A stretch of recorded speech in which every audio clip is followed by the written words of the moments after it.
Hi friends, बच्चों, आज हम महाकवि कालिदास द्वारा प्रणीत नाटक अभिज्ञान शाकुंतलम के द्वितीय अंक को प्रारंभ करने जा रहे हैं। महाकवि कालिदास कृतं नाटकम अभिज्ञान शाकुंतलम एतत् वर्तते। एषः द्वितीयो अंकः वर्तते। बच्चों, पूर्व की कथा को हमने पढ़ लिया है। राजा दुष्यंत शिकार करने के लिए वन में आए थे। वे तपोवन में पहुंच जाते हैं। तपोवन में उनका मिलन ऋषि कणु की पुत्री शकुंतला से होता है। शकुंतला से मिलने के पश्चात उनके मन में कुछ प्रेम भाव उत्पन्न होता है। उनके मन की स्थिति कुछ इस प्रकार से हो जाती है कि वे नए तो शिकार करने में रुचि रख रहे हैं, नगर की ओर गमन करने का उत्साह भी मंद हो गया है। इससे आगे का अध्ययन हम कर रहे हैं। बच्चों, द्वितीय अंक का प्रारंभ विदूषक के द्वारा होता है। राजा दुष्यंत के साथ उनका मित्र विदूषक भी वहां आया हुआ है। द्वितीय अंक का प्रारंभ विदूषक के चिंतन से होता है। आप कल्पना कीजिए, एक ऐसा परिदृश्य बना हुआ है। विदूषक बैठा हुआ है। विदूषक का नाम माधव्य है तथा वह अपने मन ही मन कुछ सोच रहा है। ततः प्रविशति विषण्णो विदूषक है। इसके बाद प्रथम अंक की समाप्ति के बाद मंच का दृश्य बदल गया है। दुखी हुआ विदूषक प्रवेश करता है। विदूषक किसे कहते हैं बच्चों? साहित्य दर्पण में कहा गया है, श्रृंगारे अस्य सहाया विट चेट विदूषकाद्यः कुसुम वसंताद्य विदः कर्म वपुर्वेश भाषाद्यहि हास्य करः कलह रतिर विदूषकः स्यात् सर्व कर्मज्ञः। बच्चों, विदूषक जो होता है वह प्राकृत भाषा में बोलता है।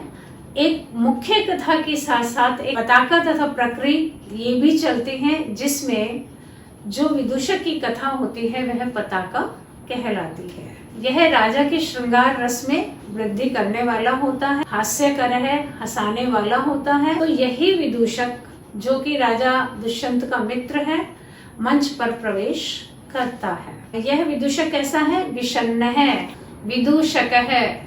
विदूषक कहता है निश्वस्य, लंबी सांस लेकर, ल्यप प्रत्यय बच्चों, भोदिष्टम। अरे बड़े ही दुर्भाग्य की बात है। एतस्य मृगया शीलस्य राज्ञो वयस्य भावेन निर्विन्नो अस्मि। बच्चों, संस्कृत बहुत सरल है। एतस्य मृगया शीलस्य राज्ञ है। तीनों में षष्ठी विभक्ति एक वचन का प्रयोग हुआ है। इस मृगया से प्रेम करने वाले राजा का वयस्य भावेन, मित्र बनने के कारण, निर्विन्नो अस्मि, मैं शोकग्रस्त हो गया हूँ, दुखी हो गया हूँ। बच्चों, दो महत्वपूर्ण पद आए हैं। एक आया है विषण्ण है, पुनः निर्विन्न। देखिए संस्कृत कितनी सरल है। विषण्ण है, वि उपसर्ग सद धातु अक्तय प्रत्यय पुल्लिंग, तथा निर्विन्न है, निर उपसर्ग विद धातु अक्तय प्रत्यय पुल्लिंग। इस मृगयाशील राजा का मित्र होकर मैं शोकग्रस्त हो गया हूँ, दुखी हो गया हूँ। अयम मृगो अयम वराहो अयम शार्दूल इति मध्याह्ने अपि ग्रीष्म विरल पादप छायासु वन राजीषु आहिंडते अटवी तो अटवी। बच्चों, मन में विचार कर रहा है। अयम मृगो अयम वराह अयम शार्दूल इति। राजा दुष्यंत शिकार के लिए जब जा रहे हैं, विदूषक उनके साथ ही बैठा हुआ है, तो बहुत तेज ध्वनि सुनाई दे रही है। अरे यह हिरन जा रहा है, यह वराह शुकर जा रहा है, यह शार्दूल शेर जा रहा है, सिंह जा रहा है। इस प्रकार की ध्वनि सुनाई देती है। इस प्रकार इति मध्याह्ने अपि, मध्याह्न में भी, मध्य काल में भी, ग्रीष्म विरल पादप छायासु, गर्मी के कारण विरल हुए पौधों की छाया वाले वन राजेशु वन की पंगडंडियों पर अटवी तह अटवी आहिंड्यते, एक अटवी से, अटवी मीन्स जंगल, एक जंगल से दूसरे जंगल में आहिंड्यते दौड़ा जा रहा है, भटका जा रहा है, आहिंड्यते भटका जा रहा है। ग्रीष्म विरल पादप छायासु वन राजेशु, इनमें सप्तमी विभक्ति बहुवचन का प्रयोग हुआ है कि जब गर्मी के कारण कम, विरल का अर्थ है कम, वृक्षों की कम छाया वाले वन राजेशु वन पंक्तियों में, वन पगडंडियों में आहिंड्यते भटका जा रहा है। बच्चों पादप छायासु देख लीजिए, पादप छायासु, बताइए ये च कहाँ से आया है? यह आया है छे सूत्र से, ठीक है। ह्रस्व स्वर के परे यदि छकार हो तो तुक का आगम होता है, ठीक है। पादप छायासु वन राजेशु पत्र संकर कषायाणी कटूनी गिरी नदी जलानी पीयन्ते। बच्चों कर्म वाच्य का प्रयोग हो रहा है, पूर्व के वाक्य में भी कर्म वाच्य है। पत्र संकर कषायाणी कटूनी, वृक्ष के पत्तों के मिल जाने से कषायाणी कटूनी गिरी नदी जलानी। देखिए बच्चों संस्कृत कितनी सरल है, जल नपुंसक लिंग है, जलानी बहुवचन का प्रयोग हुआ है, तो यहाँ पर कषायाणी कटूनी ये भी नपुंसक लिंग में ही प्रयुक्त हुए हैं। वृक्षों के पत्तों के मिल जाने के कारण जो पर्वत की नदी का जल कषाय, कषाय का अर्थ है कसैला, कटूनी का अर्थ है कड़ा, कि जो पर्वत की नदी का जल कषाय और कड़वा हो गया था वह पिया जा रहा है। अब बच्चों जंगल में तो यही मिलेगा। विदूषक अपनी व्यथा का वर्णन कर रहा है। अनियत वेलम शूल्य मांस भूयिष्ठ आहारो भुज्यते, शूली पर पकाए हुए तो आहार के रूप में ग्रहण किया जा रहा है। तुरग अनुधावन कंडित संधे रात्रवपि निकामम शयितव्यम नास्ति। तुरग अनुधावन, घोड़ों के पीछे दौड़ने से, कंडित संधे, घोड़ों के पीछे दौड़ने से शरीर के जोड़ों में दर्द हो गया, तथा रात्रावपि, बच्चों यहाँ संधि है, आयादी संधि, रात्रावपि आव हुआ है, रात्रौ धन अपि, इस प्रकार से बना है कि रात्रौ अपि, रात्रि में भी, निकामम पूर्णतया, शयितव्यम नास्ति, सोने को नहीं मिलता है। शयितव्यम तव्य प्रत्यय है बच्चों, घोड़ों के पीछे दौड़ते रहने से जोड़ों में दर्द हो गया है, तथा रात्रि में भी शांति पूर्वक नींद उपलब्ध नहीं होती है। ततो महत्ते एव प्रत्युषे दास्यः पुत्रैः शकुनी लुब्धकैः वन ग्रहण कोलाहलेन प्रतिबोधितो अस्मि। विभक्ति प्रत्यय आदि का ज्ञान यदि हो जाए तो संस्कृत बहुत सरल है। देखो ततो, ततः, इसके बाद, महत्तेव, महती धन एव, अत्यंत ही जल्दी। प्रत्युषा काल होता है बच्चों सूर्योदय से 4 घंटे पूर्व का काल, सूर्योदय से अत्यंत ही जल्दी। दास्यः पुत्रैः शकुनी लुब्धकैः, तृतीय बहुवचन है बच्चों, दासी पुत्रों शकुनियों के द्वारा, शकुनी लुब्धकैः, प्रातः काल अत्यंत ही जल्दी, दासी पुत्र, दासी पुत्र बहेलियों के द्वारा, शिकार करने वाले लोगों के द्वारा, वन ग्रहण कोलाहलेन, वन को घेर लिए जाने के कोलाहल के द्वारा, प्रतिबोधितो अस्मि, मैं जगा दिया गया हूँ। कि अभी रात को थोड़ा सा सोने को मिला था, लेकिन इन शिकारियों ने, इन शिकार करने वालों ने आकर के मुझे जगा भी दिया। ईयते दानीमपि पीड़ा ने निष्क्रामति, ततः गंडकस्य परिपिटकः संवृत्तः। गंडक कहते हैं फोड़े को, पिटक कहते हैं फुंसी को।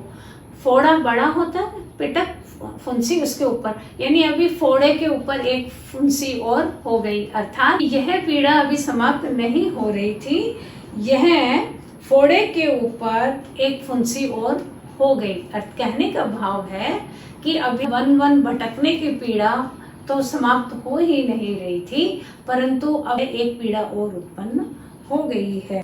यह का अर्थ है बच्चों, यह मीन्स बीता हुआ कल। यह किल मीन्स निश्चित रूप से। अस्मासु अहीनेषु तत्र भवतो मृगानुसारेणाश्रम पदम प्रविष्टस्य तापस कन्यका शकुंतला ममा धन्यतया दर्शिता।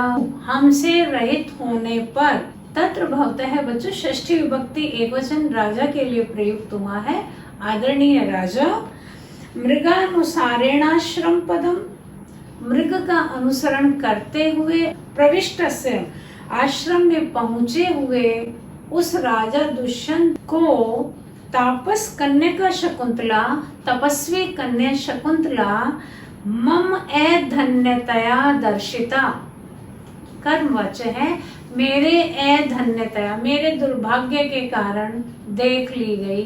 अर्थात जब राजा हमारे साथ नहीं थे और उन्होंने आश्रम में जब प्रवेश किया, तपस्वी कन्या शकुंतला को राजा दुष्यंत ने देख लिया। सांप्रतम, अब नगर गमनाय मनः कथम अपि न करोति, और अब नगर की ओर जाने के लिए मन बिल्कुल भी नहीं कर रहे हैं, अब उनका नगर जाने को मन ही नहीं है। अद्यापि तस्य ताम एव चिंतयन्तो अक्षणो प्रभातम आसीत्। अद्यापि, अद्य धन अपि, आज भी, ताम एव चिंतयतः, अक्षण है, ताम शकुंतलाम एव चिंतयतः, उस शकुंतला को सोचते हुए ही, अक्षण है, आंखों में ही, प्रभातम आसीत, प्रभात हो गया। कहने का अभिप्राय है पूरी रात राजा उसी के बारे में चिंतन करते रहे तथा सोए भी नहीं। का गति ही, क्या किया जाए। यावत् तम कृताचार परिक्रमम पश्यामि, तम कृताचार परिक्रमम, उन राजा दुष्यंत को कृताचार परिक्रमम, दैनिक क्रियाओं से निवृत्त हो गए हैं, ऐसे राजा को मिलता हूँ। प्रातःकालीन सारी क्रियाओं को करने वाले राजा दुष्यंत से मैं मिलता हूँ, उनको मैं देखता हूँ। देखने से अभिप्राय बच्चों यहाँ मिलने से है। इति परिक्रम में अवलोक्य च, इस प्रकार घूमकर और देखकर।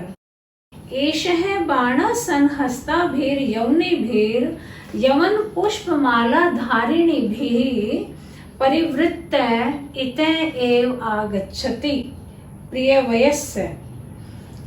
एषः प्रियवयस्य इत एव आगच्छति, यह मेरा प्रिय मित्र इधर ही आ रहे हैं। अब ये मित्र कैसे हैं। बाणासन हस्ताभिः यवनिभिः, बाणासन धनुष को हाथ में ली हुई यवनियों के द्वारा। कैसी यवनियां हैं। वन पुष्प माला धारिणी भी, वन के पुष्प की मालाओं को धारण करने वाली यवनियों के द्वारा परिवृत्त घिरे हुए इत एव आगच्छति, इधर ही आ रहे हैं।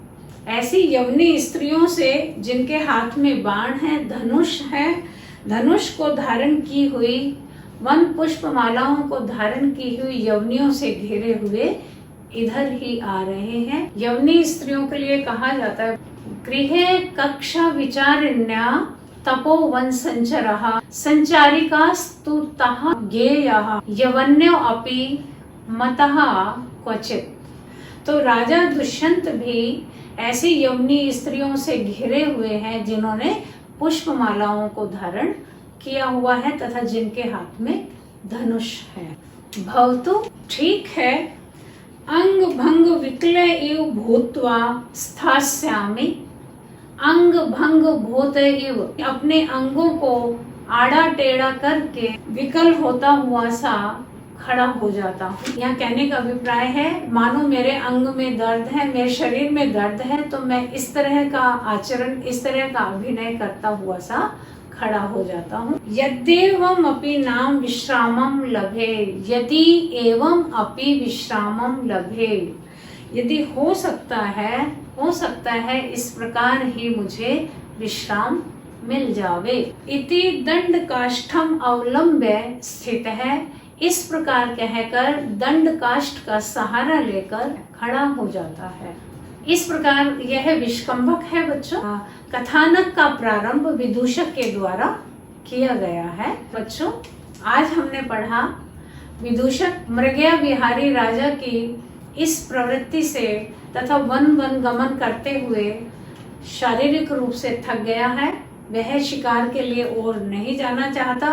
राजा दुष्यंत का शकुंतला से मिलन हो जाता है, इस बात से भी वह परेशान है तथा वह आज शिकार के लिए नहीं जाना चाहता है, इसलिए वह अंग भंग का अभिनय करके खड़ा हो जाता है। इससे आगे का अध्ययन हम नेक्स्ट ट्यूटोरियल में करेंगे। थैंक यू बच्चों।